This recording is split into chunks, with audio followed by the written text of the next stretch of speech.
Hello friends, నేను Ahmed MGR news నుంచి. అసెంబ్లీలో కుల గణన లెక్కలు చెప్పిన సీఎం రేవంత్ రెడ్డి. ఇప్పుడు మీరు ఆ డీటెయిల్స్ వీడియోలో చూడొచ్చు. మేము చేసిన ఈ ఇల్లు తిరిగి చేసుకొచ్చిన సర్వేల అధ్యక్ష, పాల్గొనని వాళ్ళ గురించి పేర్లు చెప్తా అధ్యక్ష. ఈ సర్వే 50 రోజులు జరిగింది, ఒక్కరోజు కాదు. ఇండ్ల దగ్గర కూడా వెళ్ళారు. కల్వకుంట్ల చంద్రశేఖరరావు గారు ఎమ్మెల్యే గజ్వేల్, కల్వకుంట్ల తారక రామారావు గారు ఎమ్మెల్యే సిరిసిల్ల, తన్నీరు హరీష్ రావు గారు ఎమ్మెల్యే సిద్దిపేట, పద్మారావు గారు MLA Secunderabad, Palla Rajeshwar Reddy MLA Secunderabad, Pochampally Srinivas Reddy MLC మన అదొకటి. అదేవిధంగా అధ్యక్ష, అదేవిధంగా మా మిత్రుడు పాయల్ శంకర్ గారు కూడా తెలియాలి. అందరూ శ్రీమతి డికే అరుణ, నేను అడిగిన కొంత మిత్రులను అందులో ఉన్న వాళ్ళని, ఏందా సారు ప్రధాన ప్రతిపక్ష నాయకుడు, లేకపోతే వీళ్ళంతా మంత్రులు చేశారు, ఎందుకు సర్వేలో పాల్గొంటలేరంటే, అన్నా నువ్వు ఇచ్చిన సర్వేలో ఇంతకుముందే చెప్పకనే పెద్దలు శ్రీనివాస్ యాదవ్ గారు చెప్పారు ఒక మాట, మీరు ఇన్ని వివరాలు అడిగితే మా సార్ వాళ్ళు ఎట్లిస్తారని. 5వ పేజీలో ఏముంది అధ్యక్ష, మీ భూమి వివరాలు చెప్పండి అని అడిగినాం అధ్యక్ష.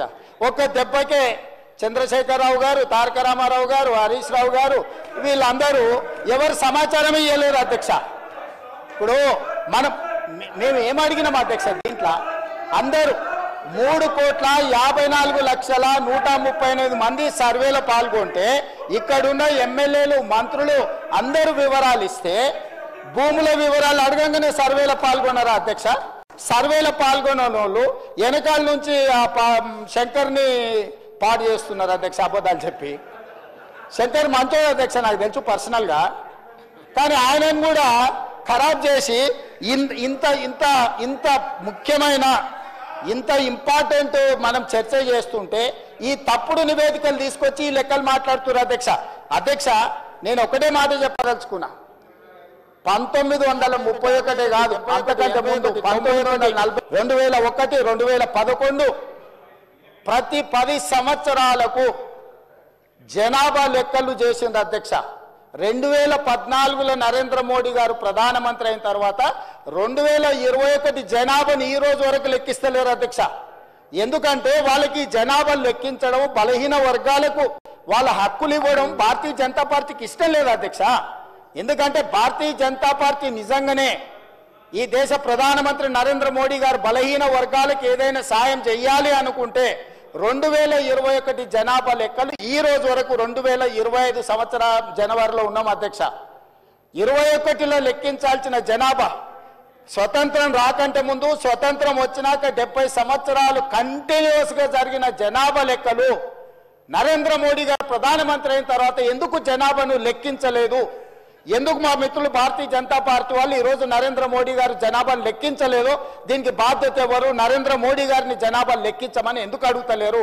ఆ జనాభాను లెక్కించమని, లెక్కించే జనాభాలో కులగణన కూడా జరగాలి అని ఈరోజు రాహుల్ గాంధీ నేను ప్రధాన ప్రతిపక్ష నాయకుడిగా ప్రధానమంత్రిని డిమాండ్ చేశారు.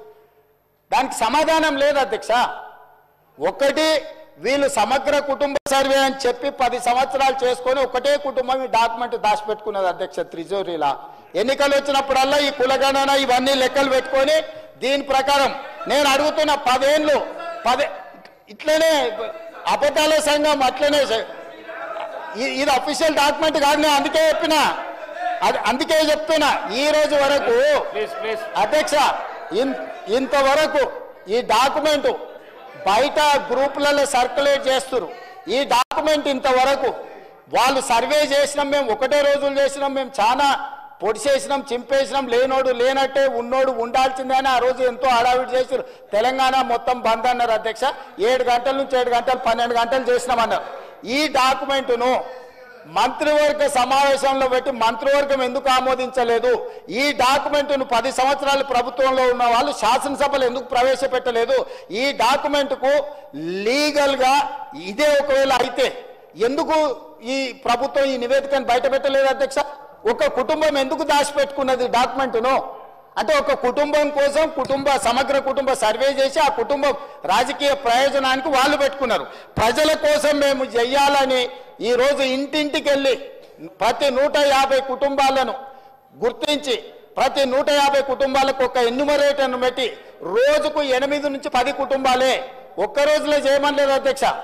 50 రోజులు నిరంతర ప్రక్రియ చేసి 50 రోజుల తరువాత 100% పారదర్శకంగా ఈరోజు సామాజిక ఆర్థిక రాజకీయ కులగణన సర్వే చేసి ఈరోజు ఇక్కడ పెడితే వాళ్ళు ఎక్కడో కాకి లెక్కలు తీసుకొచ్చి చెట్ల మీద ఇస్తరాకులు కుట్టినట్టు ఎక్కడెక్కడో వివరాలు తీసుకొచ్చి సభలు పెట్టి ఈ సభను ఎందుకు తప్పుదో పట్టిస్తారు అధ్యక్ష.